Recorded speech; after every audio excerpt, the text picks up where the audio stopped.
But he could be talking about photography, as he likely was. Okay, I'm in class. Everything's cool. I'm okay. From light to shadow. From color to chiaroscuro. Now, can you give me an example of a photographer who perfectly captured the human condition in black and I didn't white? fall asleep, and that sure didn't feel like a dream. Bueller? Weird. Diane Arbus. There you go, Victoria. Why Arbus? Because of her images of hopeless faces, you feel like totally haunted by the eyes of those sad mothers and children. She saw humanity as tortured, right? And frankly, it's bullshit. Shh, shh, shh. Keep that to yourself. Seriously, though, I could frame any one of you in a dark corner and capture you in a moment of desperation. And any one of you could do that to me. Isn't that too easy? Too obvious?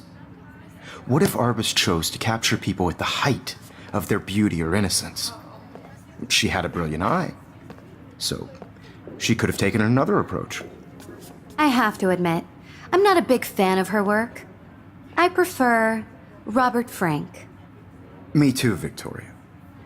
He captured the essence of post-war beat America, and there was honesty about the economic conditions of the era, but a beauty in the struggle.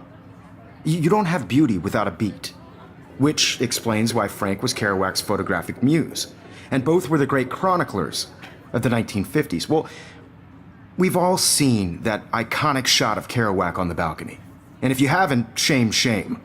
Capturing the romantic urban solitude of the 20th century poet. You dig?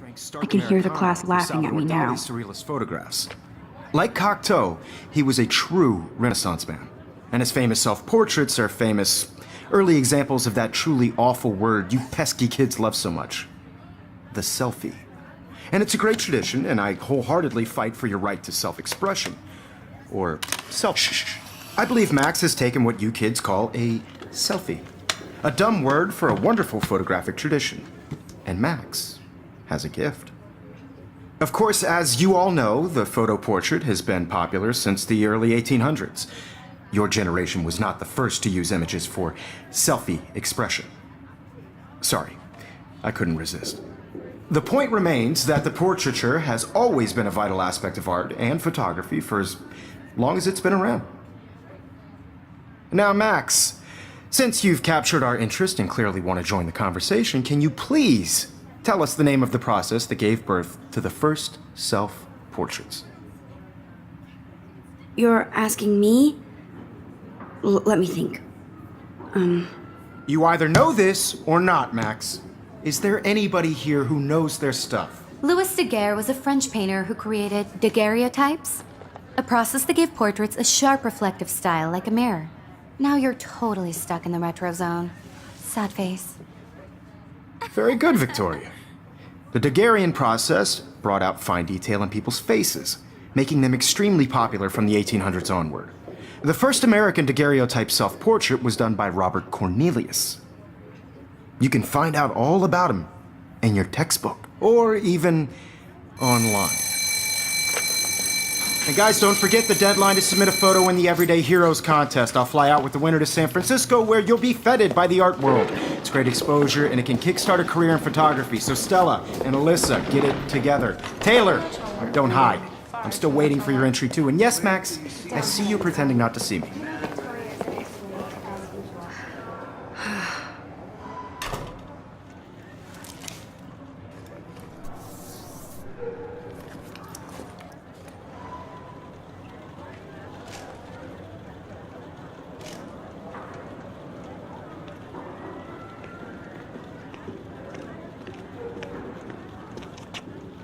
What up, Max?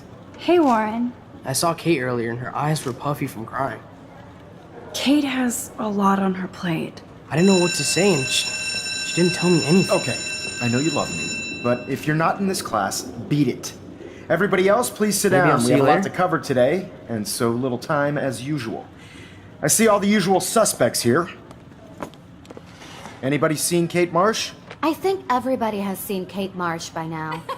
She's not feeling good. Sounds like you're giggling about a video gone viral. Maybe it involves a student or a friend? I wonder how it would feel to have false images of yourself shot out all over the world for people to judge. No smartphones in class, Max. Put that away. Usually, people need something to judge, so they never take a good look at themselves. We can thank reality TV for some of that. In the end, we can only blame ourselves for participating. Speaking of participation, there are a few souls here who have yet to enter a photo in the contest. Like Max Caulfield, for example, who I know can't wait to enter, right? I'm sure you read the syllabus like it was a Harry Potter book, so you must know today we're studying chiaroscuro. That beautiful word about the contrast between light and dark. The shadow play that gives photography such visual power. It's basic yin and yang. Black and white images are effective precisely because of their contrast. Although we don't technically see in mono. Yo! Some crazy shit is going down in the girls' dorm! Zachary, Check it! do not come into my class like that ever again. Listen, everybody remain seated. Dismissed. Jasmine? Is she smelling me right now, too? I really should have showered this morning. All right, here's the game. You find some people for us to spy on, and then you and I will act out what they're saying and thinking. That's it? I do that in my head during, every class. See? You're a natural. Let's give it a try.